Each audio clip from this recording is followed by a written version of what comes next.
Welcome to another episode of the Then and Now podcast. I'm your co-host C Diesel. To the left of me, I have Mr. Lelouch V. To the right of me, I have Professor E. King, the comics, Ethan Murphy. How y'all doing today, brothers?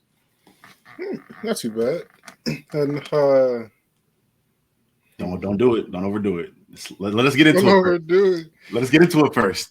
Yeah, we gonna get into. I know what you're about to fucking say. I was like, let's make it start. 3 seconds. Oh, three seconds. I saw the cogs turn. I'm like, no, let me stop you. Let's introduce the topic first. A lot of cogs, man. That was cogs full. Oh man, Ethan, how you doing, bro?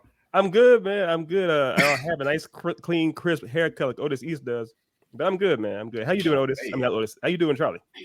I'm good, man. Got my water. Ready to get hydrated. Ready for a good show. We're gonna get into it. So, guys, court's in session today. The thing that is on the trial that we're gonna kind of have a verdict on is Guillermo del Toro's Cabinet of Curiosities, a Netflix series that came out. It's an anthology series. It was a compilation of different horror stories, some written by H.P. Lovecraft, I think some by various other authors, and they kind of just made shorts out of each one of them. Some have some pretty big standout actors and cast. I think the biggest one that I've seen was my boy Ron Weasley, and I think the fifth one, I believe. He was on the last one. Was it the last one? No, it wasn't. Oh, maybe. They only dropped like the first 4, right? Well, the first 6. Well, 6 came out. Okay, I only saw the first 4. Yeah, I didn't get to the last one because I've been kind of preoccupied doing stuff this week, getting stuff ready for this stream later on after this show. But I think I watched enough. I think I'm like one episode left, but I think I have enough to have a pretty good verdict on the series for myself. But guys, let's go ahead and get into it. What were your initial thoughts? And I guess we'll start with Ethan. Not Ethan. We'll start with Otis. He had cogs turning. Yeah, cogs, man. So I mean, but when I first saw the trailer for this on Netflix, I saw the 2 shows that it compared to it were American Horror Story and Black Mirror, which are 2 shows that I personally don't enjoy. So it kind of already like set my idea of what I was going to expect for this. And yeah, it lived up to that because okay, so I mean, I'll give them credit for the film quality, the shot quality, some of the dialogue scenes were all pretty well done. But like for every single one of those anthologies, I didn't give a fuck what was happening, right? Like I didn't care about those characters. I didn't care about the scenarios. There was no tension. There was no fear. I was bored. Like the first time I started watching through it, I was the second time I finally was able to get through majority of the episodes, and the third time I told Felicia, was like, you know what? I'm not even gonna make you sit through this. I'm gonna finish this home so you don't have to endure this punishment. Because that's what it was. This was a punishment. This was not enjoyable for me. You said endure this punishment. Damn. My question would be for you, Ian, Otis. What can you name any like anthology or short story series that you enjoy, or is it just the format in general? I mean, off the top of my head, I can't really think of too many. I mean, Love, Death, and Robots is one that I enjoyed. It's hit and miss. Like honestly, most dark anthologies I don't really get into just because I like build up to a story and not trying to get it into one quick thing. Like I guess the closest thing to an anthology I'd say I really enjoyed was Sandman, because I felt like that was like a series of anthologies that kind of built up to something in the end. But yeah, I really it's not really something that I go for personally, just because I haven't seen it well executed many times before. That's what I figured from your explanation of it. I don't think we've ever talked about this topic in particular as far as like anthology series or short stories or short form content, but that was my guess. Ethan, how did you feel about it? So I actually, this is something Otis and I did talk about somehow on some show. I remember one time he mentioned anthologies to me, and I believe back then I said the same thing. As far as him and I have very different opinions on anthologies. I tend to like anthologies mainly because of the nature of them, as far as being able to have a different take in a genre. I actually do like Black Mirror. I grew up watching Tales from the Crypt, so I like these kind of stories or series where they have different vignettes that are meant to be somewhat akin to each other, but have different directors and writers getting different shots at it. So as far as Guillermo del Toro's Cabinet of Curiosities, what was fun about this was just how old boy walked out there. He sauntered. Well, I mean, sauntered out there in his suit to that cabinet in the middle of. I have no idea where that is. Maybe it's his basement. Maybe it's his wife's, her closet. Who knows where that place is? But he saunters out there, slowly opens up those cabinet doors, puts a little doll down on that table, and he's having fun. You can tell Guillermo's like, I'm having fun. Netflix gave me a whole bunch of money and said, go crazy, and I'm going crazy. So it's fun. Granted, the mileage on these stories and the characters is wonky. It's very wonky. Otis is right that in that first one, for example, Tim McNelson is a hardcore asshole. There's no if, ands, or buts. This dude deserves every wrong thing that's coming his way. And finally it does. It's a weird pace, weird setup for it, weird kind of payoff. And I guess it's there. I agree. They're not none of these are really like jumping or kind of actually scaring you that much. But it's not even like psychologically tormenting either. Like there's nothing there. It's just it pushed the lotion on its skin and then it axes in the back. Like why did that happen? Why? Mm-hmm. Yeah, these are oddities. Like you said, it doesn't say it's not Cabinet of Horror or Suspense. It's Cabinet of Curiosities, I guess, because you will be while you're watching it initially like, okay, I'm kind of curious. I'm curious why the fuck you thought of this. That's what I'm curious of. Yeah. It's but it's still it's I don't know what it is. There's a weird flavor that Guillermo del Toro has, almost like cumin or like like garlic salt. Or it's cyanide, like, maybe. Cyanide is crazy. That's nasty. There's something about his flavor that's like, I can't quite put my finger on it, but I know it when I see it. It's definitely the same flavor that ruined The Strain too, if you ask me. But that's Strain. I haven't seen that one, but that's. I mean, Dev, what is your take on this? So I have a vastly different take for this. For me, this was kind of at home with a lot of stuff I grew up reading in regards to like Edgar Allan Poe stuff with like the Telltale Heart, different stories like that. It wasn't more this to me is like a subgenre within horror where it's not meant to be terrifying, but it's meant to be a curiosity in regards to like quirky, weird stuff that happens. Like you think it's like if you guys read the Telltale Heart, right? I'm assuming. Mm-hmm. Yeah, high school. Like even with that in general, that's not a terror thing. It's supposed to to me that type of story is the kind of energy I get throughout all these short stories. But at least the Telltale Heart actually successfully built up suspense. What the fuck did any of these do? Telltale Heart does have psychological stress as well for that character that's went through that. Yeah, in the format like that, I feel like a lot of these built up suspense, not to the degree that we're used to. Because again, I will say, keep in mind that we are harsh as fuck critics. Well, especially Otis. And we hold things to a certain quality in regards to the best. I think there is a dichotomy and a separation between like somebody doing something at this amazing level and then everything else has to meet that. Not everybody's going to meet that crazy, amazing level. They're going to get close to that or maybe try to get close to that, but they won't. Not saying that the things below that are terrible. They're just not as good as other stuff. That's just the way I see that in particular. Yeah. And that's what I was saying too, that I agree. It's the mileage will vary. I think the three of us fall in different camps. I think Otis didn't necessarily like it. I can't quite tell. I thought I thought it was okay. It wasn't good, but I wasn't angry that I watched it. I've only seen the first four. I think Dev, you appreciated it the most out of us, which is good. I'm glad we have different takes on things. And I agree with what you're saying, Dev. There's a line from The Simpsons, Treehouse of Horror 1 or 2, where Lisa, the way they do the Raven, they kind of reenact the Raven. Essentially, that's part of the story that one of them tells. And then Bart ends it by saying, that wasn't scary at all. And Lisa says, well, I guess people were easier to scare in the 1800s. It's like, yeah, if these stories are being written by, like you said, H.P. Lovecraft in whatever, the 19th century or some shit, it's like, yeah, I imagine the stories, they were allowed to be a lot slower, a lot different to still work on people. And also, if the medium these were originally in was, prose in a novel, it could play differently. It could work differently. The story of Cthulhu, I forgot the actual story. The actual story with Cthulhu in it. It's called Call of Cthulhu. Call of Cthulhu isn't like a suspense drama either. There's not like a whole bunch of jump scares. If you read that story, it's a very different feel you might think would actually happen with Cthulhu. You're seeing a person basically lose their mind as they realize, oh wait, this Cthulhu thing is actually happening. So it's the way we're used to digesting horror this day and age in 2022 is very different than what was originally set up.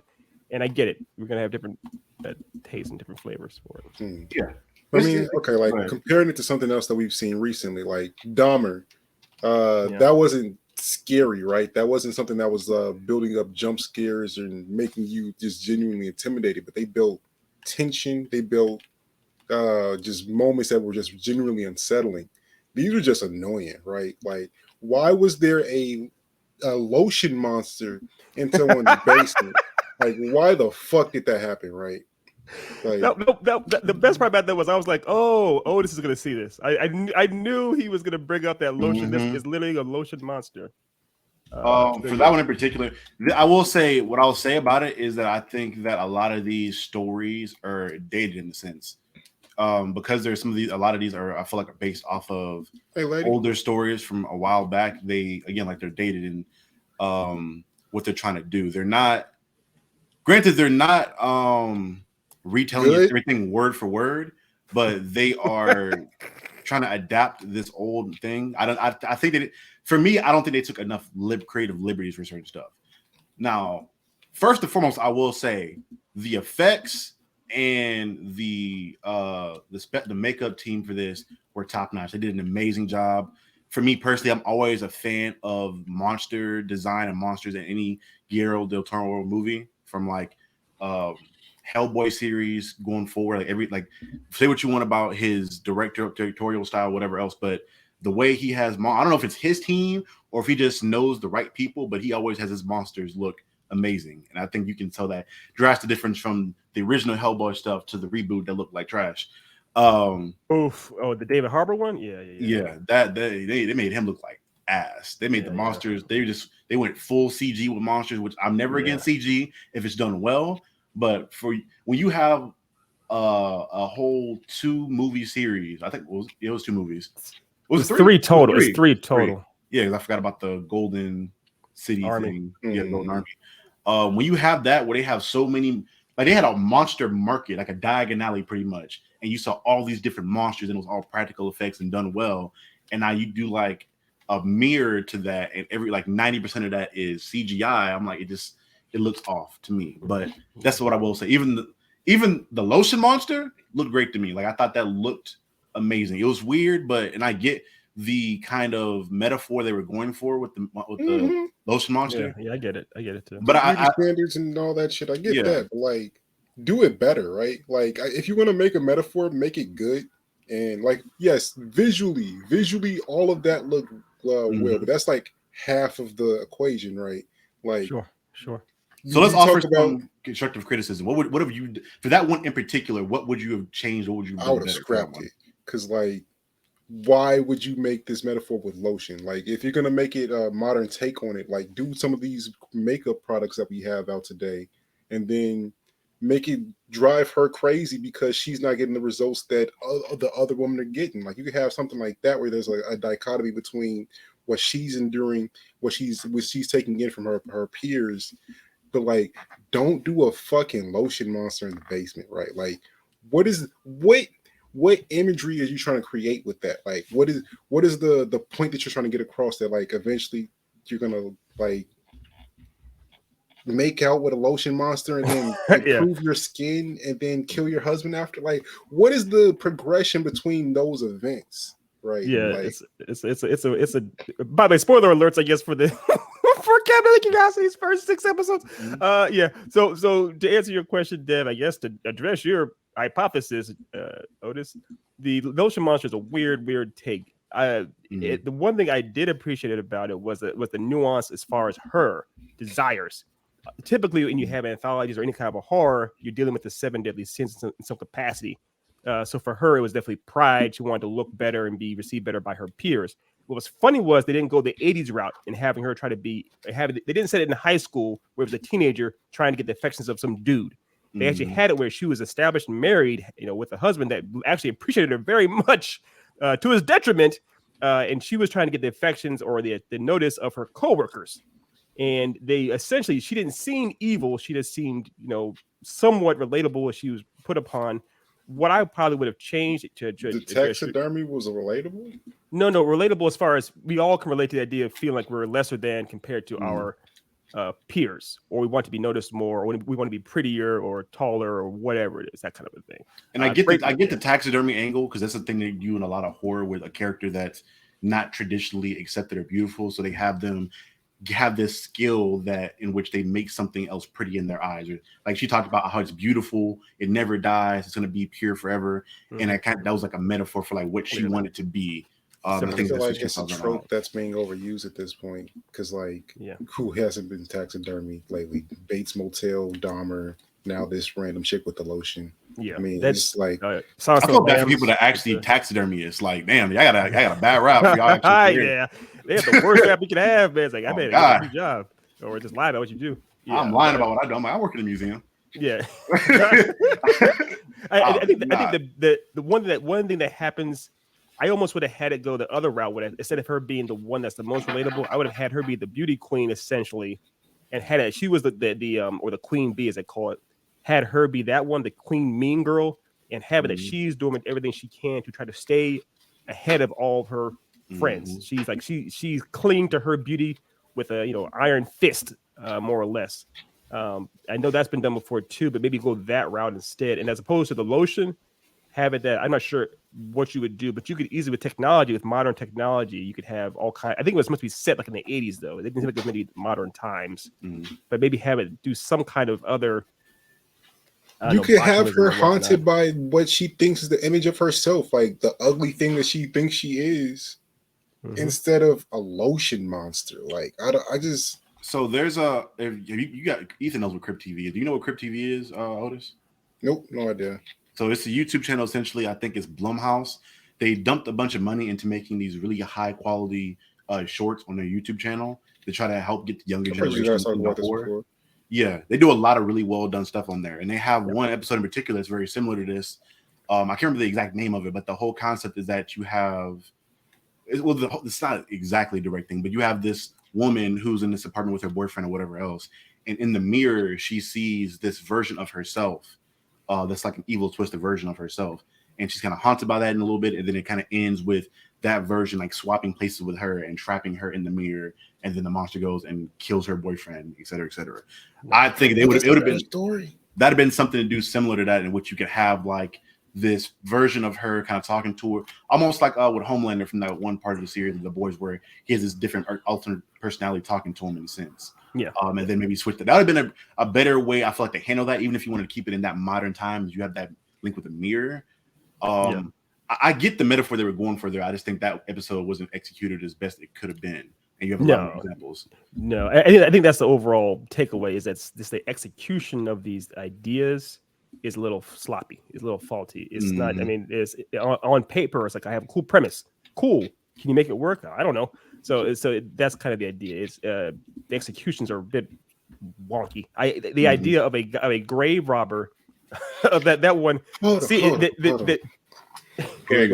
ahead. All I was to say was the premise is interesting. The idea that he's desperate for money, so he's robbing graves, robbing the gold fillings and shit in graves, but he keeps getting robbed himself by rats. It's like, that's a different story as opposed to other people. He's fighting rats. Where's this gonna go? And when it ends up happening, it's like, oh, that's a little, So it's, again, on paper, yes, but yeah. What was his plan, possibly, right? Going into a tunnel of rats that are shrunk to carry off a whole human body, right? What was he thinking he was going to do? He's just like, oh yeah, I'm going to somehow one arm crawl this whole body with all these rules back, and these rats are going to eat because he wasn't thinking. He was desperate. That part I get, as far as him just going in there with that head first, because he thought about it like he had that whole cut scene to Buddy putting him in the coffin. At that point, when you have no other options, you kind of have no choice, because either you do this and you possibly die, or you don't do it and you definitely die. That part I understand. Just skip town. He's not getting away. He's like he was connected to moms. They don't have any way of tracking you to a different city. They do. But I think also it's kind of, they see you anywhere. So sometimes it's easy for us to say, why don't you just skip town? Think about in your own life right now, Otis East. You're a grown ass man with a nice haircut. If you had to leave town right now today, could you just pick up everything you have and just drive? Would you be successful? Would you be cool having none of your any of your furniture, none of your home? Would you have enough money to set up anywhere else? You got to completely change what you do because you're online now. You got to do something completely different. Get a new ID. I'm here. Like, I spent my whole life in one place and then almost on a whim went to another place and I'm good, right? Like, but you did have your lady, your gal there, which is there. You get to keep your personality, your ID. You're not like, I mean, when people skip town, you have a support system that people still love you. What IDs do they have in the 1800s? I don't know. Maybe not. I mean, I'm not saying he couldn't have done it. I'm not saying he could have done it, but clearly he didn't want to do it. Maybe he should have, but he didn't want to. I guess that's part of what he didn't want to live. Clearly, the way I understood it was that he was in debt with some large crime syndicate and something that big. I doubt there's anywhere you could go where you're escaping them. Yeah, they find you eventually. Maybe he could run for a while. Go chase rats or die. Yes. Or die. I mean, die or die. Oh, yes. I'm gonna choose possibly the die one that's outside and not in a tunnel. Like, right? Like, who you think you're gonna? You truly think that you have a better chance of survival in a tunnel with a giant bloodborne sized rat? And he didn't know that a crawling zombie. He didn't know at that point. He knew that there was hundreds of rats. He didn't know there were hundreds strong enough to drag a human body down a tunnel. Fair. He knew there was probably more than he should have been. Dig through wood at that because there was a whole coffin that they had to go through to get that quickly. Yeah, that's fair. Like, but again, need to go get that. It is like stupid. He is stupid. Here's the. I'm not. I am not team gravedigger or grave robber. I'm not on the side. But again, the relatability. I know we all know what it's like to be insanely desperate for something, and also we also all know what it's like to be broke as shit. So if you're like, yo, man, I need to get this money now, you would do some crazy shit for that. I feel you there. It is wild to go grave robbing and to go hunting down into a extremely claustrophobic tunnel after a dead body where a whole bunch of rats have claimed it as theirs first. But I see where my boy was. Also, there's the whole privilege thing, the audience privilege. We know we're watching a horror-esque story. The people in the story don't know that. As far as he knows, it's just a regular world with regular rats. He finds out later on it's a horror scenario. So yeah, it's looking with hindsight.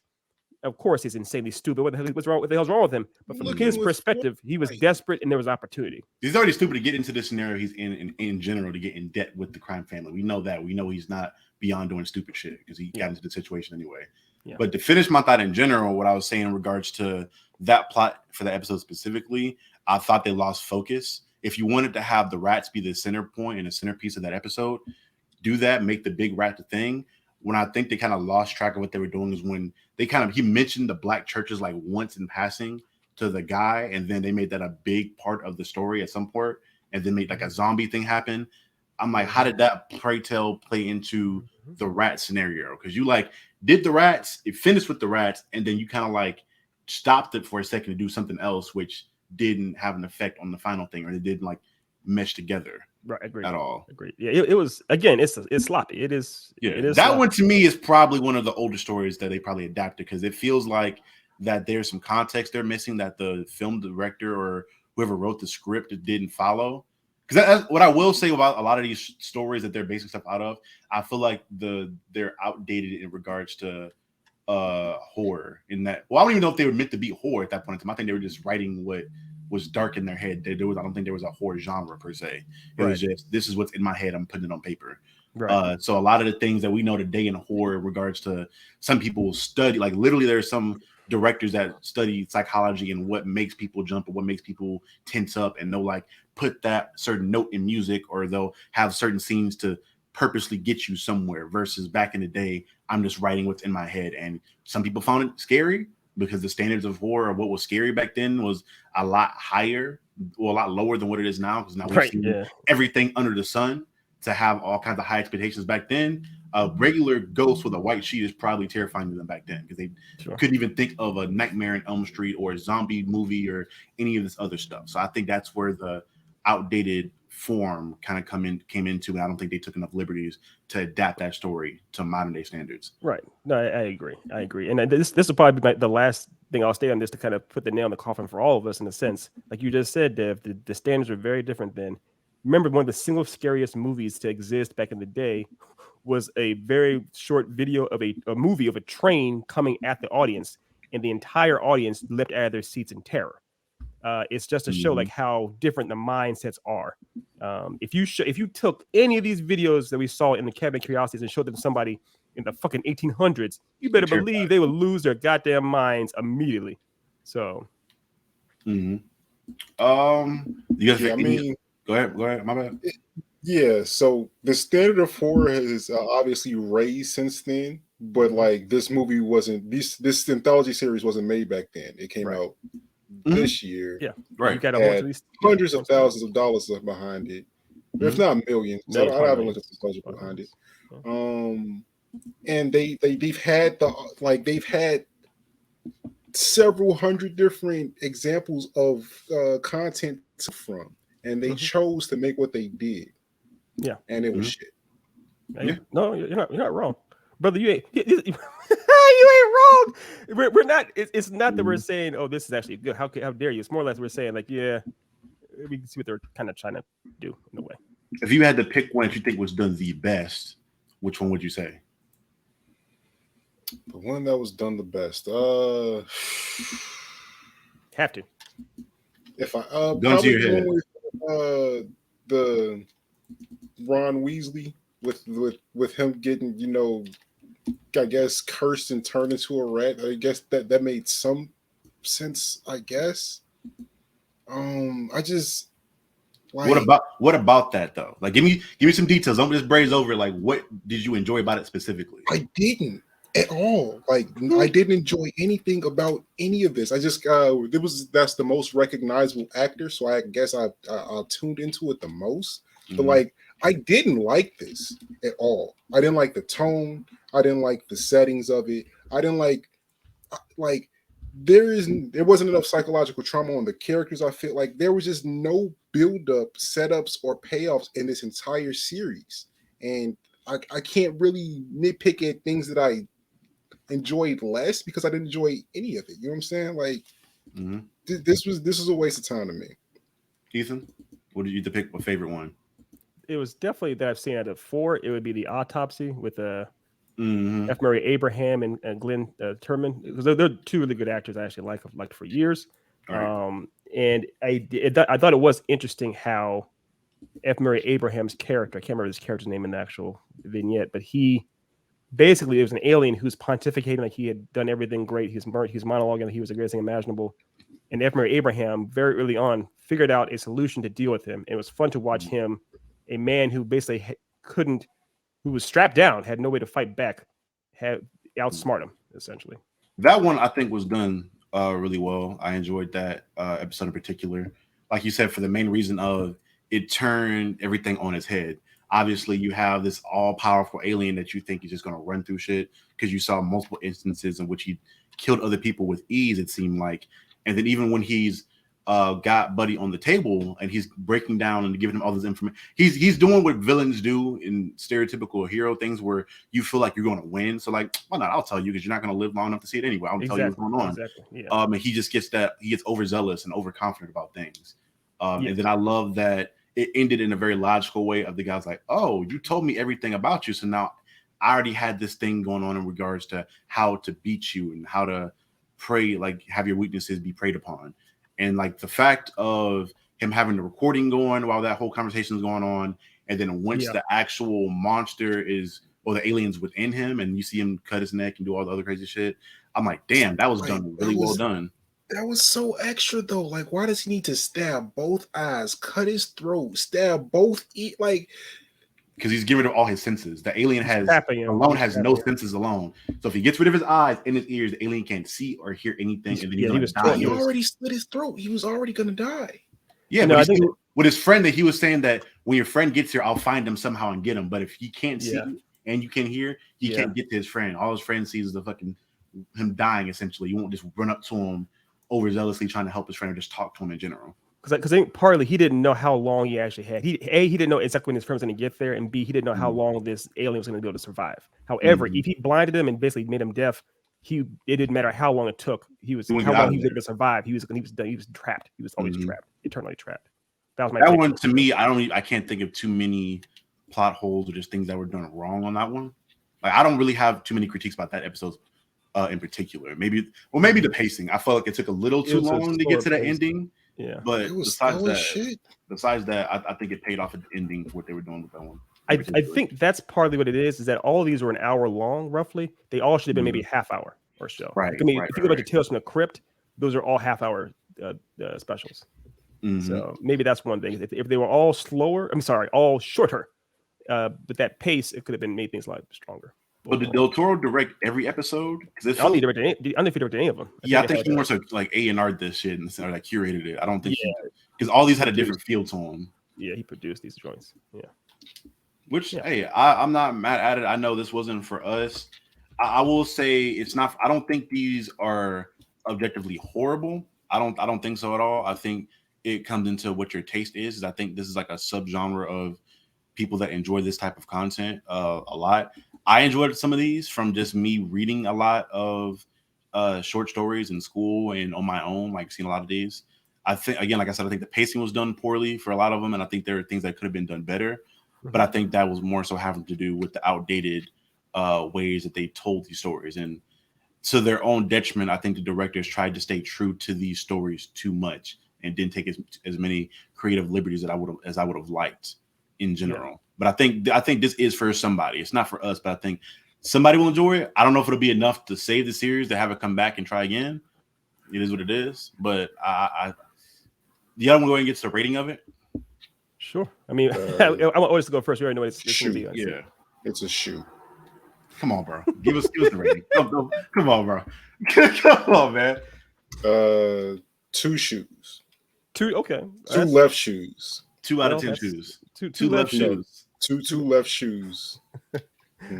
I'm gonna go like this is just content that I don't enjoy. Like I need my stories to be concrete. I need my stories to have some weight to them. I need them to feel like, man, like this is a horrible situation that I just would never in this. I will be terrified, or I will be this. I will be something. Like make me feel something besides annoyed. Ethan? So I respect my brother's critique and his shoe review. It's a classic shoe review. I'm gonna give it some socks, some clean old fashioned socks. I would give this. I give it 5 socks out of 10. They're not good necessarily. They are not good. I can't say they're good. It kind of reminds me of Black Adam, where it's like I can't say it's good, but at the same time, there are enough things in it that I enjoy that I don't regret watching it. For the most part, I haven't seen all of them. But it's like I've seen a lot of worse things too, and there are some things in it that are enjoyable. Yeah, I mean, like I said, the film quality is there, the acting quality is there, and again, some of the dialogue is there too. That is not enough to make these relevant to me. Fair. I mean, then that's the point. It's mid. It's the definition of mid then for me. So 5 socks out of 10 socks, clean socks. Clean socks. Yeah, I'd say I give it a 5 as well. I think it was very. Like again, for lack of a better term, say it was mid. I watched them. I didn't hate that I spent my time watching them. I think I got through them. I didn't enjoy them the most, but again, it's the definition of mediocre. I watched it. It was it was whatever it was. But again, everybody, just note that is our perspectives. 3 guys. You may enjoy this for people that enjoy the short story medium or the kind of vibe of an Edgar Allan Poe or H.P. Lovecraft type story. This may be for you. It's not for us.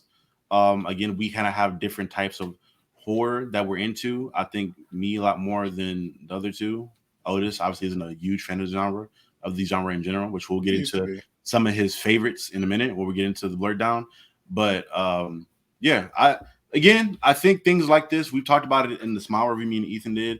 I think things like this are needed in a horror just to let people throw shit at a wall to see what sticks, and maybe we'll stumble onto our next major thing. Again, I think I compared it to superhero movies in general. We had so many bad superhero movies in the early 2000s, or even before that, in the 90s as well, or even before that probably.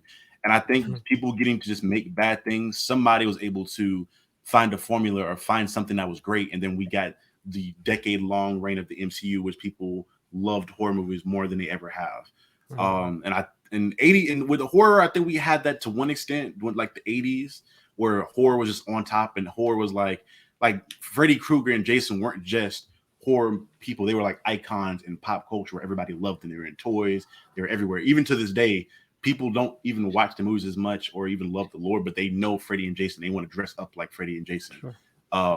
Which I think maybe we'll have another renaissance when it comes, which I think we're in the middle of. I think we have some directors like Jordan Peele, Ari Aster, I can't remember other buddy's name, but we have directors now that are trying new things and their own spin on horror. And I think that's starting to make horror more relevant again. Jordan Peele probably the biggest name out of the bunch, but those guys are probably the biggest 3 directors I can think of that are really killing it in horror right now. Right, fair enough. Yeah, what's that dude? The dude who made the Evil Dead remake, the newest Evil Dead one. What was his name? Because he's the one that's also doing some stuff out there. I mean, Robert Rodriguez is kind of past his prime, but yeah, he did a bunch of stuff trying to do some different things. But yeah, I feel you. And that does segue nicely into pretty much into the next, topic. Yeah, so we're roll the clip. Okay, it's time for the blur down.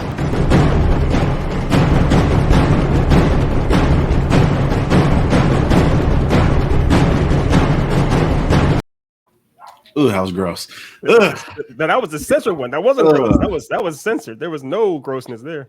Oh man. Guys, we're back with the blur down. So if you guys don't know how this works, essentially it's a traditional countdown list.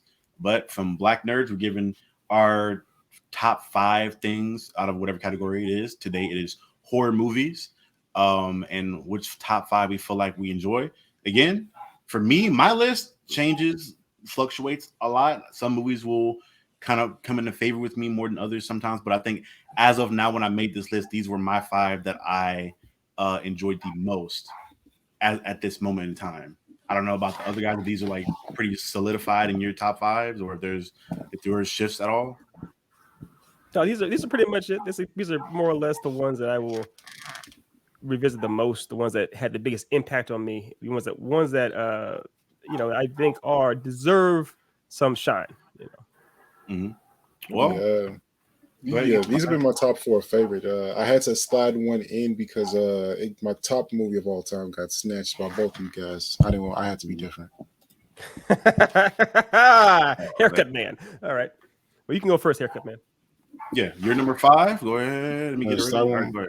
Yep. My number 5 is The Conjuring. That's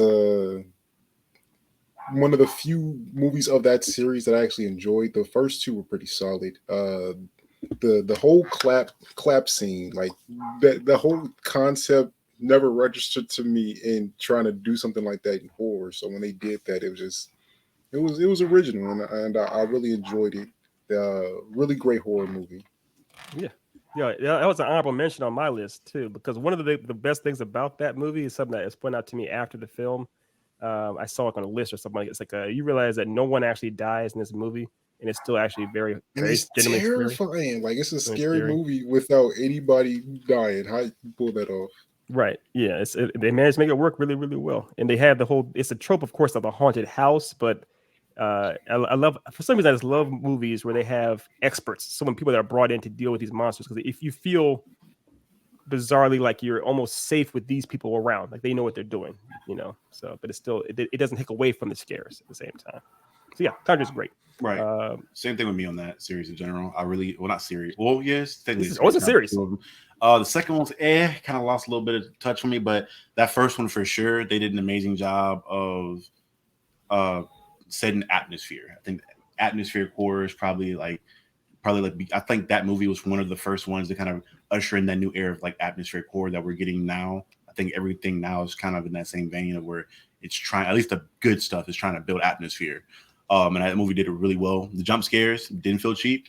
Obviously you got to have the jump scares in horror. It's kind of a staple point. I think that's a trope that I think should be in every horror movie to some extent, but make sure they're not feeling cheap and you just throw them in and throw them in there. I think they were built up and they paid off, and it didn't feel like I was just cheated. Cough, cough, smile. I think Charlie despises Smile as much as Otis despises Cabin. I really don't. I enjoyed the movie. I was disappointed at what the potential was and how lazy things were for that one. But I enjoyed it. I did. I watched it by myself. I enjoyed that one, but it could have been better. Okay. All right, fair enough. Am I going next? Or you going next, Brody? You're going next. You're 5. I go next. Okay. So my number 5, as I mentioned before, my honorable mention was The Conjuring, but my number 5 is actually Poltergeist. This is the original Poltergeist from what year was it? 1980 something. The one that Steven Spielberg was involved with. So that's 86, 84, something like that. 86, 84. Okay. With Craig T. Nelson running around there. That horror film with little Marianne putting her hand on the screen and you see the static shock and everything. When I tell you that family is so much braver than me, I am like you in the TV. Oh, I'm sorry. We'll make another one. We're gonna make another one. Make another child? God damn. Wow. That's savage. TV. That is savage, though. That's like but still. I can't. I mean, I'll be honest. If anything like happened, I can't imagine my mom or dad ever leaving me, regardless of what else is going to be. Like, no, fuck it. We're gonna find a way to get this kid back from the netherworld or what have you. Oh yeah, I'm getting my kid back. Fuck that. And that's what made the movie so much fun. Is it was a family, again, a haunted house essentially, but a family versus the supernatural. And it's fun because at first the movie approaches it where the family is fascinated and bewildered and enchanted by this supernatural phenomenon in their house. They're using to slide chairs across things. The kids are enjoying it and floating objects. And the special effects, again, I saw this movie years ago, right near when it first came out. And I was like, yo, these special effects are legit. And I saw the movie recently. I was like, yo, these special effects are still legit. It holds up really well. Again, a movie with no actual body count. No one actually dies in this movie. Granted, deaths in the past affect this movie. Spoiler alert, they didn't move the bodies, they just moved the headstones. The house is buried on a cemetery. But I loved it. I think it's good times, man. Good times. Right. Yeah, I've watched it a long time ago with my granddad. I can't really remember it too well. I gotta watch it again as an adult to have more of a thought process on it. Remember it being all right though. Yeah. It was cool. Yeah. Getting into my number 5, this is a movie that you guys may or may not have seen. I think this is like an era probably when you guys were too old to even care about this kind of stuff. But The Scary Godmother. I don't know if anyone. Yeah, Scary God. This is like one of those movies that it was literally a movie that popped in and out every single year for Halloween. And for me being a kid, I always look forward to watching this movie. I think there's 1 or 2 more. I know there's a second one for sure. There may be a third one. I can't remember off the top of my head, but it's more of a Halloween movie than a horror movie for me. Sure. Because it was fun, it was spooky, the music was done really well for it, and it's kind of like almost like Winnie the Pooh and the Never-Ending Story in the sense of where they built this world, and as a kid you can't wait to go back to this world because you just explored it and it was so dope beforehand, and like the returning characters you had a relationship built up with those characters now. It was done pretty well. I'd like to see another one of these done at some point, maybe. Because of being like I think a CGI style animation show. Yeah. What year was it? Looking at that CGI just there. What year was this? Like, man, this was mid 2000s probably. So like 05 probably. Okay, yeah. That CGI was still experimental. That was PS1 CGI. And it was done pretty well. That show did it pretty well. And not to tangent too much, but you mentioned Winnie the Pooh and Never-Ending Story. Y'all remember Never-Ending Story? I bring it up all the time. The Gamork, the wolf, the giant beastly wolf thing. That is a moment in a all around more or less kids movie. That thing is just like in and of itself horrifying, just absolutely horrifying. So if you could please put into your brains now, try to think of a moment in a movie that just sticks with you, regardless if it's horror or not, but just something that's just like a moment that's just still to this day you remember as being kind of just alarmed you. The lawnmower scene. Sinister. Never forget that. You never get that. Yeah. That's we'll get to that in a bit. Yeah. You have one, Dev? Yeah. Probably. I'm going to talk about it. It's on my list. I'll get into that. Yeah. Okay. I'll save that for then. But yeah, movie was dope. I enjoyed it. I gotta look up to see who the voice actors were for it because I feel like there were some pretty well-known voice actors, but I could be wrong. This is Cartoon Network. Cartoon Network. It was a special they ran every year. Yeah. It was like this one, and there's another one, like a werewolf one, I think, or something. They had Cartoon Network had a couple like Halloween movies that they ran every year that were really good. I felt like that was during the golden age era. I feel like of cartoons and Cartoon Network. Well, then they also had the ones where it started getting into like the brands where it was like Billy and Mandy had their specials, Courage the Cowardly Dog had his special. Even though these are horror shows for the most part, they had horror specials too. So. All right, Otis, your number 4, sir. Going into my number 4, he's going into one of my all-time favorite zombie movies, and that's 28 Days Later. That's Cillian Murphy? Yeah. Scarecrow. All right, go ahead. My bad. Go ahead. I didn't mean to cut you off. Yeah, I actually did not realize that was him until you just said that. Oh What? my God! I did not realize that was him. Cillian Murphy goated, bro. He goated. Yeah. And I think before we get torn apart, it's oftentimes pronounced Cillian Murphy too. Killian? So my bad. I mean, it could be Cillian Killian, but cover our bases. Cover our bases. It probably is Killian. I don't. He may be Irish. I don't know his background. He's definitely Irish. He's extremely Irish. He's more Irish than I am. My name's Ethan Murphy. But yeah, probably Killian then. My bad. Go ahead. But no, it was an interesting take on zombies because it's not like your old slow I eat brain zombies. These zombies were terrifying. These are gonna run faster than you and hunt you down until they run out of stamina, which they don't. So I brought a different element of horror to it. The characters that they showed, the way they, the interesting way that you can turn into a zombie, because it's not just regular bites or scratches. You get a drop of blood on you. A drop of blood. That's one of the best scenes in the movie. The guy is taking him out to the military base, looks up at the wrong time, and a drop of blood gets to his eye, and he zombifies like that. So he realized that the best part about it too is that he knows it's going to happen. He's like, no, get away. This is going to happen. And it's not one thing I appreciated more so than the Romero versions. Oftentimes in Romero versions, you have a good amount of time to deal with the fact that you're going to turn into a zombie. You get bit. It's like, oh no, I'm bit. I only have 24 hours to get my shit into order. It's like, no, with this is like, yo, man, this is going to happen in 5, maybe 6 seconds. Deal with it right now. And our boy, Brendan Gleeson, as that drop of blood hits him, he realizes like, no, get away from me. His daughter's like, Dad. And he's like, no, get away from me. I'm gone. Say goodbye to me. This is over. Goodbye. So yeah. I haven't seen it. I always thought it was funny, like knowing Otis and how he is about horror. I always found it really funny that like he loves zombie movies.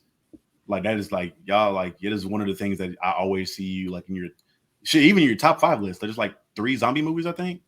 Like 3, yeah, like literally 3 of them. I always thought that was funny, that being like one of the most traditional horror tropes that I feel like has been done so many times. For that to be one of your favorites, that's funny to me. I always thought that was funny. Yeah, most of those are terrible too, though.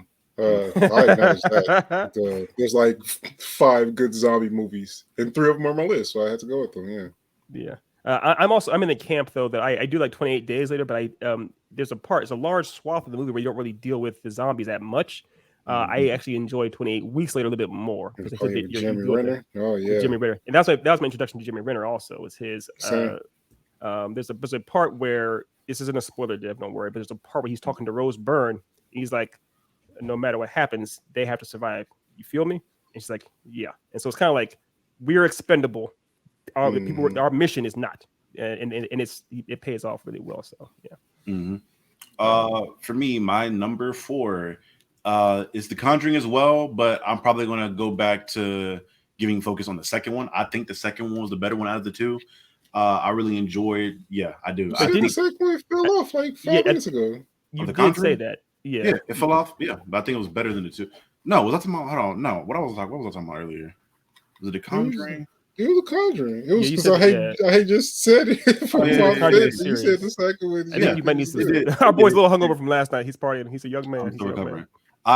Even then, I think there's some things that the first one did better, but I still think the second one was the better one to me in regards to one, the spirits and the demons that were introduced. I think Valak was at the time was the scariest one up until the nun came out, and then that was corrected. But they did it really well in that one. The old man in that chair, like the way they had him and that little girl, like when that interview scene, that's one of the things. It's not the thing I remember from not like getting into my list, but one of the things I will remember is in which they're interviewing that old man and what's the buddy's name? The husband of the 2. I can't remember his name.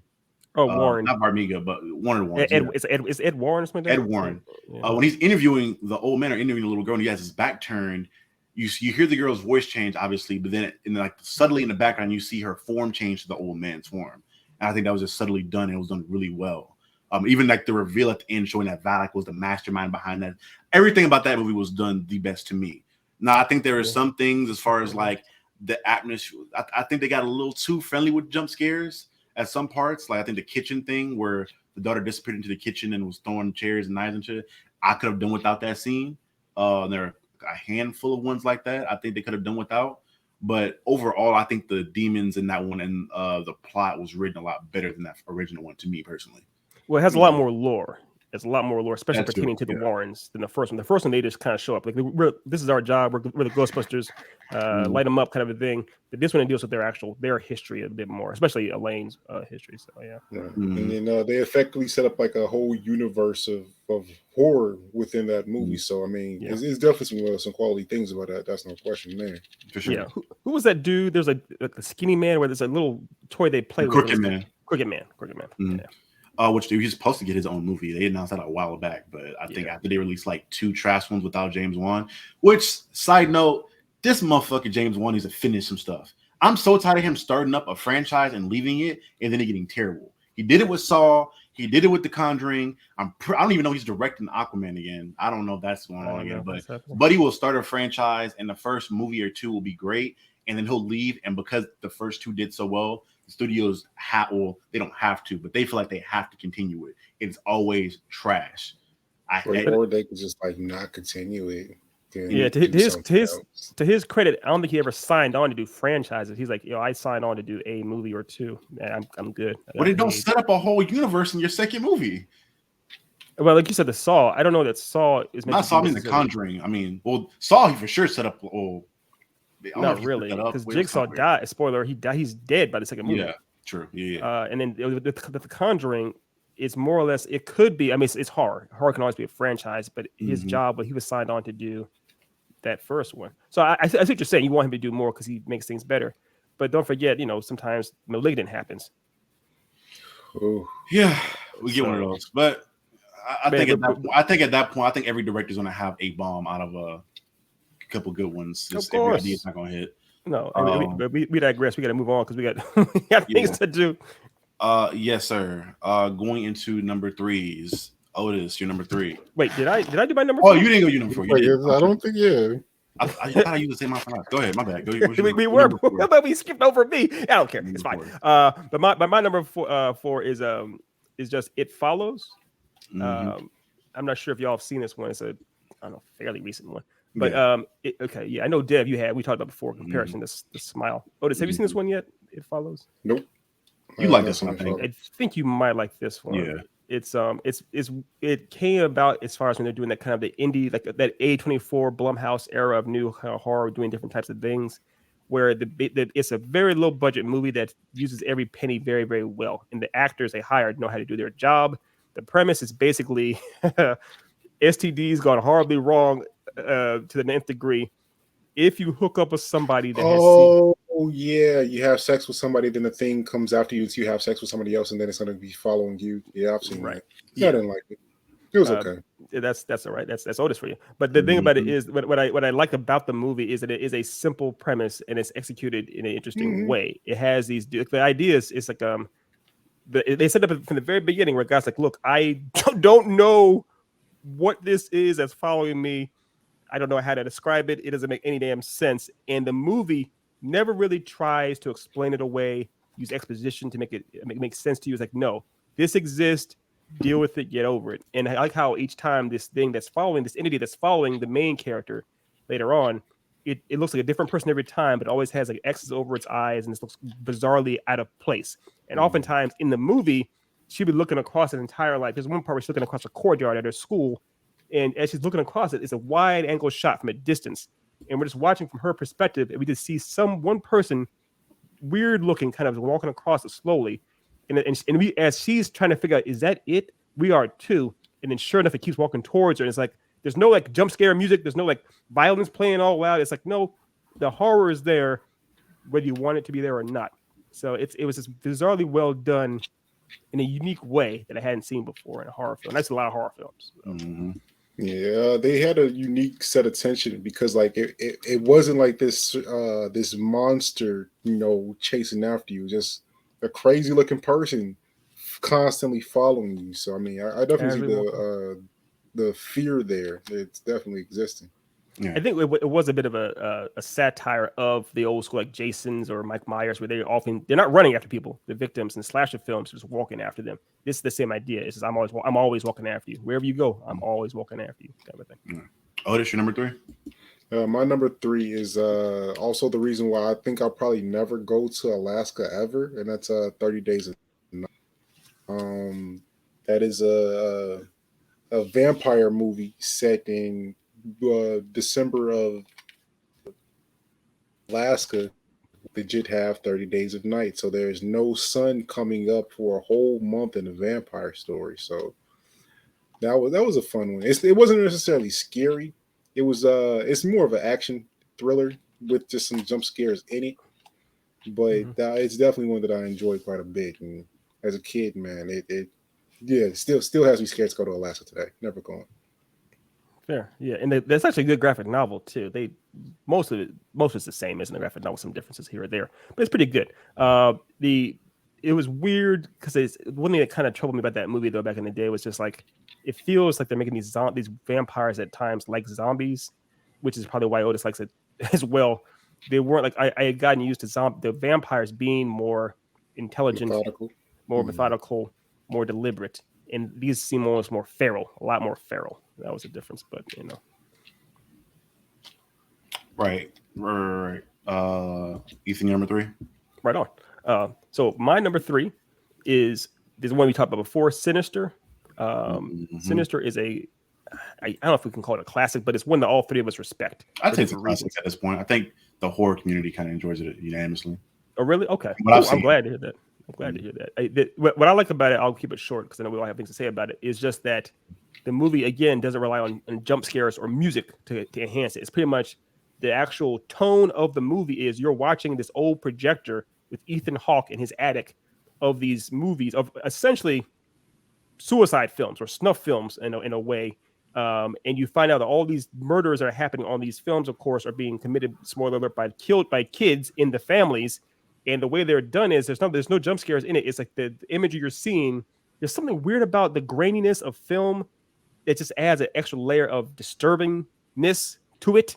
And so as you're watching these things, as they unfold, it's like, fuck, that's horrifying. And the lawnmower scene, I'll let Otis get into that, but it's like, I distinctly remember being in the theater and going, yo, screaming, yo. And the guy I was with patted me on the shoulder like, it's okay. It'll be all right. Because I was like, what are we doing? What are we doing? But yeah, I'll let y'all say your things. Yeah, Otis, I think you got the most to say about it. Yeah.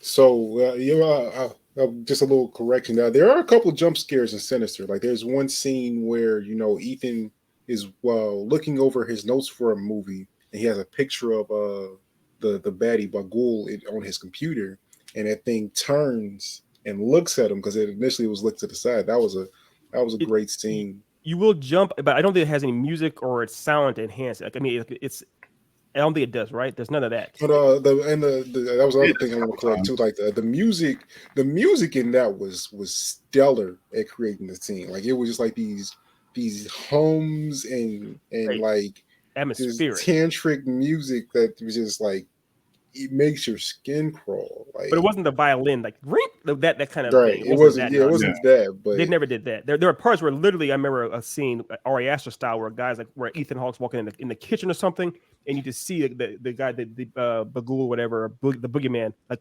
there looking at it, watching him go. It's like, what the hell are we? It's like he's there. That's even more horrifying than I did. He's just watching him casually. There's one I can remember with like the box. I guess is it in the attic or in the hallway? It was in the attic. Yeah, the kids were up there watching it, and then that jumps out of the screen, and it's right there in front of Ethan Hawke. Yeah. That was a good scene. What are we doing? Stop! You're scaring me. I'm getting goosebumps talking about this. I remember music being for that one in particular, I think, but I could be wrong. I feel like it was for that one. I'll be honest with y'all. I've only only watched it once because it did F me up. So I had problems. I'm a grown ass man. I had problems sleeping, and I told my parents. I called my dad. And said, "Yo, man, I had to watch this horror movie. It scared me." And so, of course, for the next week or so, my dad would call me to just harass me about it. He's like, "Hey, you sleeping all right? You're all right?" Like, boo, he was sucking. So he's a be the dick. But yeah, man, you were your daddy's son for real. That's crazy. No, I'm a sick human being. When things leave an impression on me like that, I have to rewatch it. I've probably seen that movie probably like 30 times total, just to kind of break down some of the things that I really got from it. And every time I just like, man, like, right. Well, this is impressive. It's impressive. That was your number 3. Wrong 3. It's your 3. Yes, yeah, so it's my 3. My number 3 was Hereditary. I really enjoyed this movie. I think a lot of things were really well done. The imagery in it, the foreshadowing was done. Like I watched it 3 times now, and I've watched different videos like of certain people finding foreshadowing or different things that I didn't even notice or think about initially, of like how they were predicting the final scenes, how certain characters interacted. The acting was top fucking notch for this movie. I cannot remember her name for the love of me. The mom, the lead. The way she conveyed pain and like sorrow. And there's a scene in which her daughter dies and she finds the body, but you don't see her physical reaction to it. You just hear her and her like crying and sobbing. You see her eventually, but like for you to be able to portray that of me just hearing you, and it wasn't just her Sean Schimmel screaming at the top of her lungs to try to convey it. She did it in a really great way. She showed out there. And to getting into my memorable moment came from this movie in particular, in which one, there's kind of 2 of them. One is when you see her in her son's room, like in a corner, and they don't try to like, a lot of horror movies, they'll try to like emphasize her being there. If you don't see her, you don't see her. And if you see her, it freaks you out because she's like Spider-Man posted up in the corner of the room and you see her run off. And it's dead silent. It's dead silent. There's no music accompaniment or fully. There's this dead silent. Yeah. Right. The biggest moment is when they're in the attic and she's using like a piano wire and sawing her own head off. Yeah. And because there's no music for it, all you just hear is the grinding of the wire on her skin and bone, and the practical effects of that were done really well. But for a while, so it's not technically pre-lap sound. Hereditary.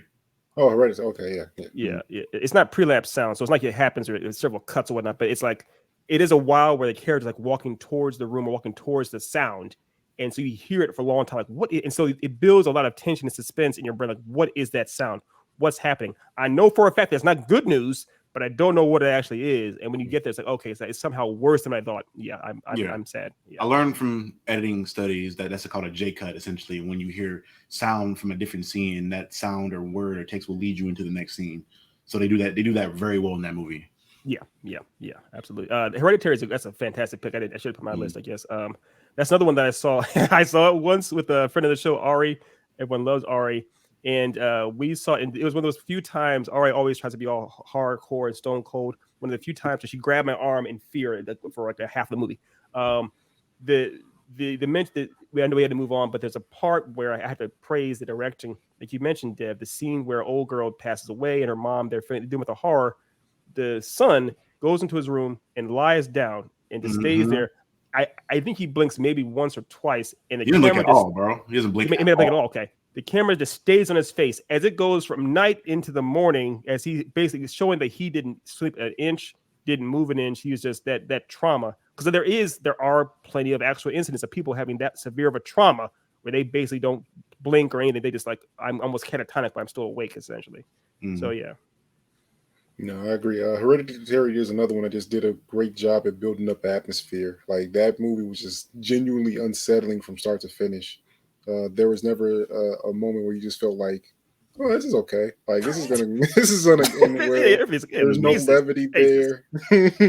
It's a really well done movie when it comes to just making you feel uncomfortable the entire time. Yeah, and we have to, of course, we'd be remiss if we didn't mention the Toni Collette scene where that argument at the dinner table. Oh yeah, the most horrifying thing ever, and it's not even meant to be like actual horror monsters. It's just a horrifying dinner scene.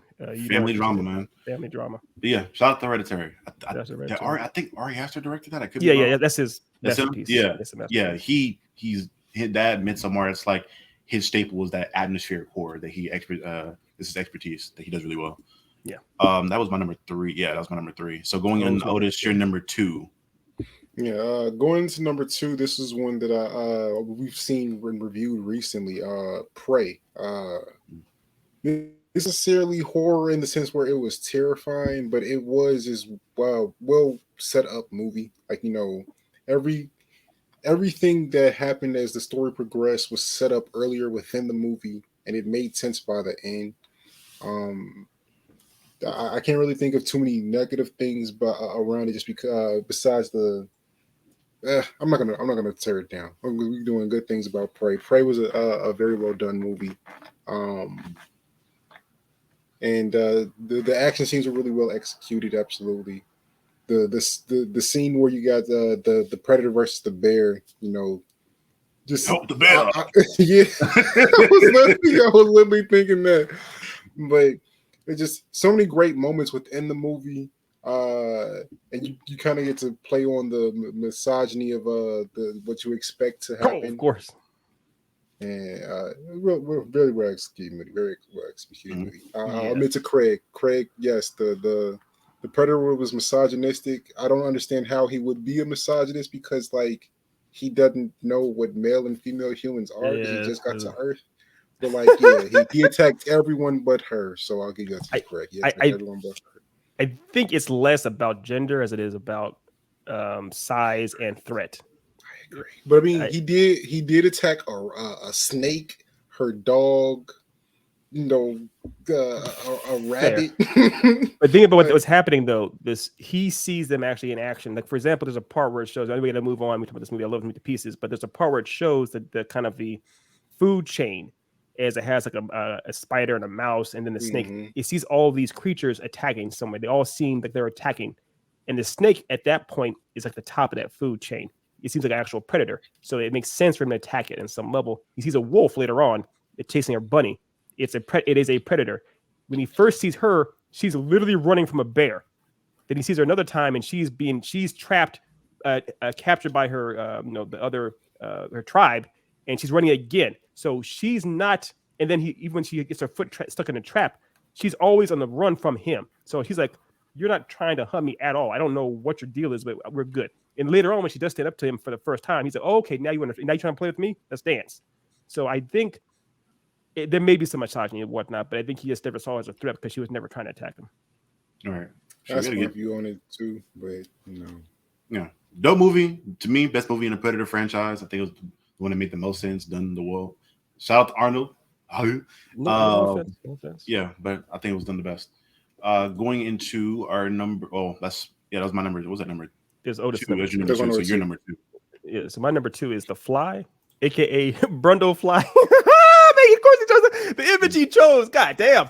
Let's be honest. The Fly is a movie you should never watch while you're eating anything. Popcorn, drinking Sprite. I don't care what it is. Don't put stuff in your mouth while you're watching that movie. I made that mistake once. I ordered a stuffed crust pizza, and I was like, why? I hated my life.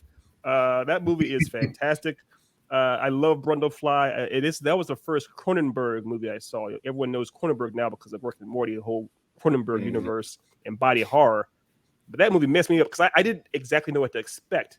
And have y'all seen it yet, The Fly? I have not. Okay. I've seen like videos breaking down the effects on it, like how the practical effects were done. But I haven't that's a clinic on how to do practical effects. But I'll put it this way, Deb. There's one scene that kind of lets you know what you're in for. Ultimately, it's a part where Brundle Fly, or Jeff Goldblum's character, after he gets into becoming what he is, decides to have an arm wrestling match with a dude who's twice his size. And as they're sitting there doing it, Brundle Fly goes full Clark Kent on him and snaps his wrist. And the way it looks is like, yo, they didn't hold back as far as like they showed you exactly what a wrist looked like broken by a dude that's really strong.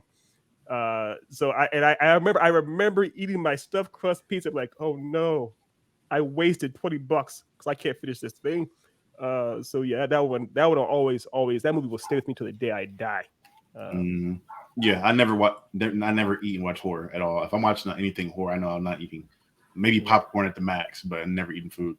Yeah. Number 2. My number 2. I guess kind of it falls under the same category with Scary Godmother, in which it's a Halloween more than a horror. That's Coraline. for Of me. course. I love this movie. I think a lot of people love it. I feel like it's up there with like the Midnight Before Christmas movies, like the Grinch, in regards to like that Halloween, or that movie that is synonymous with the holiday and that time of year is done really well. As you guys know, I've been in choir for a good chunk of my life, so like the music, I normally don't like musicals and movies like that unless they're really well done. But I will forever have the musical number from this movie stuck in my head. I think I've sang it on the podcast probably multiple times at this point. It's dope. Everything's done really well. The metaphors were done really well as far as like the buttons. Everything was done dope to me. I'm surprised they it's a book too. Isn't this a book, y'all? It's a book. Right? Yes, I believe so. Yeah. So it's one of those things where it's like, I don't know that it's necessarily for kids, although it is animated and CGI, what have you. I don't in stop motion too. I don't know that it's necessarily for kids. It's a movie that kids can appreciate. It's not a kids movie. I remember the first time I saw this, I literally watched a Jeff Dunham special and then this right after the fact. So I'm like, that was funny. And it was like, wow, okay. It's like, oh. And that's the thing, like with this movie being in animation, it still found ways to be creepy and eerie at times. So I mean, that just shows how well crafted the script was. This is a good movie. It's a great movie. It's a great movie. Now, was this like the studios, the same studio that did like Kubo and the Two Strings, and because it looks about the same? I'll find out for you. Okay, go ahead, keep talking while you're doing. I'm doing that. All right. So also Paranorman, which is it's Paranorman by Leica Studios. But anyways, so I love a good animated kind of horror film or stop motion animated kind of horror film. These are great. Coraline is kind of the reigning champ in a way. But yeah, Coraline's fantastic. I have Terry Hatcher as a mama up in there. Yes, Leica Studios. Yeah, they did it. It is like it's Leica. Leica Studios is fantastic. But yeah, it's Coraline. There's a giant spider in this movie. It's like, yo, I'm out. I'm good. I mean, I know my cousin, who's shout out to my cousin Sean Murphy, who watches the show sometimes. Horrified of spiders. I know that he does not fuck around with that scene in the movie. And this is an animated kids movie. He will turn it off or walk out the room when that scene comes up. So. Side note: apparently, this is the first movie. Well, Leica Studios was the first company to do a feature-length movie using replacement faces on a 3D printer instead of ink paper on 3D. Right on. Okay. So, fun fact. Yeah. Yeah, I love Leica. That was my number 2. So getting into the final number 1. This is about time for us to wrap this up. Drum rolls. Otis, your number 1. Go ahead, give it to me, my boy. Well, my actual number 1 we already talked about. It's Sinister. That's my all-time favorite horror movie, and it always will be. Yeah. But my number 2, but my number 1 for this list is that is one movie that I've always. You say what? You cut out. Zombieland. Okay, I was gonna say that's what I actually did. Yeah. I mean, you get Woody Harrelson. You get good Jesse Eisenberg and not him being Lex Luthor. You know, this is when Emma Stone was like being everyone's crushes. Yeah, but she wasn't a household name at the this was cool. Yeah. Was that when was it this or was it the Scarlet Letter? I feel like, or Easy, was it Easy A? Easy A was her first. Oh my god, I had a mean crush on this woman, bro. Oh my god, go ahead, bro. Yeah. This isn't even a remotely scary movie. I mean, it is a horror. It is a horror movie, but it's a comedy. Yeah, it's a more. And it's like Shaun of the Dead. It's my favorite.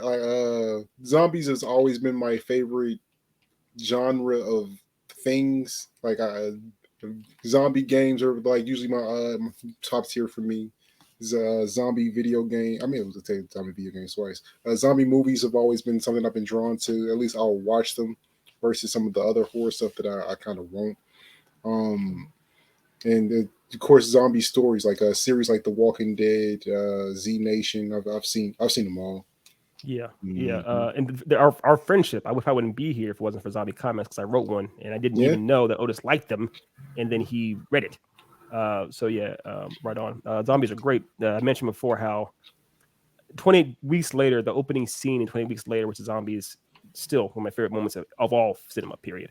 So yeah, Zombieland is fun. I always think about that movie. I think about the rules and I think about Bill Murray. Mm-hmm. So those two moments. Number 2, double tap.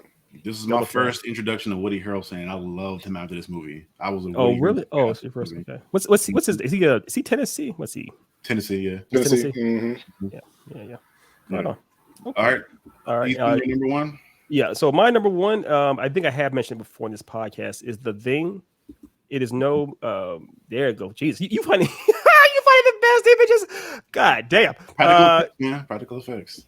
It is practical flex. Now that was not Stan Winston. That was his protege that worked in this movie, and he literally had a mental breakdown because he worked so hard on this, like working 18-hour days and everything. But it is a masterpiece. It is objectively regarded as one of the greatest horror films of all time. So well done. Props to my man. It's no secret that I love John Carpenter. I literally based Slade Nash largely off of Rush Hour and Big Trouble in Little China. Buddy cops essentially doing their things. And Kurt Russell in this movie with John Carpenter again is just fantastic. I love the idea of them being trapped in, I think it's Antarctica, not Alaska, it's Antarctica, with an alien entity that we actually don't even really know its true form. When we first see it, it's posing as somebody else or a dog and everything else. So it's just like the idea of the unknown coming for your ass, just perfect. Right. Now, have either of y'all seen this? Not the original one. I saw the remake at one point, which I know. I'd watched the first one. Yeah. I've only seen the remake as well, Charlie. So no. Okay, so the thing is, so technically this one from the 80s was the remake. There's a one from the 40s or 50s first. Then this one with Kurt Russell is the remake of that, but that's one everyone thinks about. And then there was the prequel to this, which had Mary Elizabeth Winstead in it.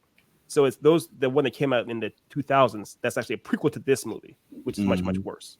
Yeah. All right. Well, to finish off this list for my number one, do I have it in here? Yeah, I do have it in here.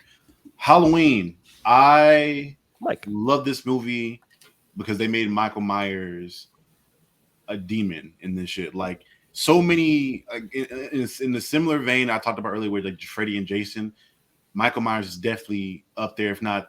I'm not gonna say he was bigger than those other two, but he's up there and holds his weight in regards to like one of the bigger slashers in just horror franchise. Well, I don't say franchises because I will say all that real quick to get in this final one. I watched it on Peacock. That shit was terrible. That shit irks me. It ends. I'm probably making a video essay on it. That shit bastardized this series so much. I haven't seen reviews. We can talk about that. We can sure talk about that. I'll be there. That was fucking horrible, and it bastardized the whole series. But this one was the one that put Jamie Lee Curtis on the map. Well, I think it put her on the map. I'm pretty sure it did. No, it was the very first thing. She literally was hired because her mom was in Psycho. Mm-hmm. She lived up to it. She did an amazing job as far as being the final girl. Like she actually fought back, which I hoped a lot. That's one thing about final girls that I really want if I'm ever directing anything of that nature, writing anything of that nature, is that I need you to have some kind of fight in you. I don't want you to just succeed or succumb to the circumstances. And in her doing that, she puts Mike to the edge, and you got to see Mike do crazy shit like the Undertaker rise up. Which I'm curious. I'm pretty sure did he base that off of that at all? I'm 99% sure he's pretty much confessed somewhere. Like, yeah, it's pretty much been documented. He's aware of it because if you do them side by side comparison, it's like there's no doubt about it. He's aware of that. There's no doubt about it. Core strength galore. Buddy was taking shots to the chest and what was it? A sewing needle to the neck. It was a coat hanger. Coat hanger to the eye. What happened to his eye? Did she stab him in the eye? No, the coat hanger to the eye and the needle to the neck. Because she got stabbed with a sewing needle that she picked up from the floor. Real quick, we good? How you feeling, brother? How we feeling? What's up, man? Thanks for coming in. You near the end of it, but thanks for coming in. Yeah, that movie was legendary to me. It was done well. I gush about music all the time in horror. This to me was one of the most well done horror tracks, or just music themes in general. It's synonymous to that character. I can guess about this movie all day. It was done really well. There's a lot of we are over time a bit here, but just real quick, I'll say a couple of things. I studied this movie in film school originally back in the day, back before either of you were born or even thought about. And one of the things they mentioned that's in the script was he's called The Shape. He isn't actually called once he put the mask on. He's no longer called Michael Myers or Mike. He's just called The Shape. And he's oftentimes they want to make it clear that he's around all the time, similar to It Follows, but he's just there more or less in the daytime. There's so many times you watch in the movie too, where he's just in the background, just standing there. In a sense, it's creating atmosphere of having a person, like a real stalker that's always around, essentially. And two, he did essentially John Carpenter and them kind of created a whole genre of slasher films because there were so many copycats after this, like Friday the 13th and so forth and so on because of this movie. So you got to give it this. I was literally going to say that.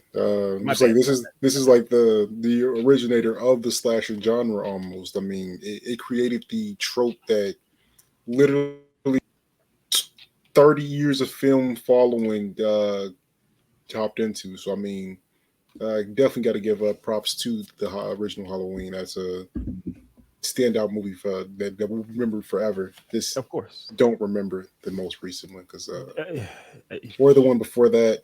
The one before that was okay. That's what I see. Yeah, that one. Yeah, that was okay.